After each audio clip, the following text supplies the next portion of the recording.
We've been told that money is the root of all evil, but we rarely talk about what it actually is. It's a language. It's how we tell the world what things are worth. If money died today, we wouldn't just lose our wealth, we would lose our map. Without a price, how do you know the value of a doctor's hour versus a baker's loaf? How do you measure the effort of a lifetime? In a world without money, status is rewritten overnight. Your bank account is gone, so who are you? You are only what you can do with your hands. We'd see the return of the hyperlocal. You wouldn't get strawberries from across the ocean in winter. You'd eat what your neighbor grew, or you'd go hungry. We would stop being consumers and go back to being neighbors. But think deeper.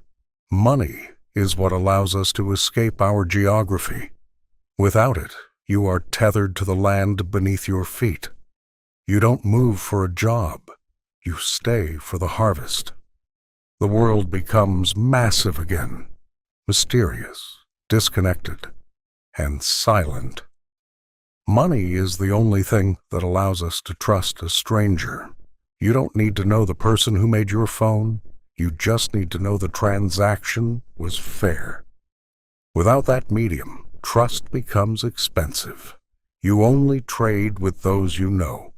You only help those you love. The global village shrinks back into isolated tribes. We lose the ability to cooperate with billions of people we've never met. Our greatest strength scale disappears. So would we be happier? Perhaps. We'd be free from the rat race, the debt, and the digital numbers that keep us awake at night. But we would also lose the engine that drives us to reach for the stars. Innovation requires a surplus of value, and money is how we store that value for tomorrow. If money never existed, we might have a cleaner planet and quieter minds.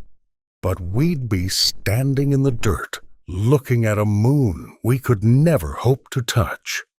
Is the price of progress worth the cost of our soul? You tell us.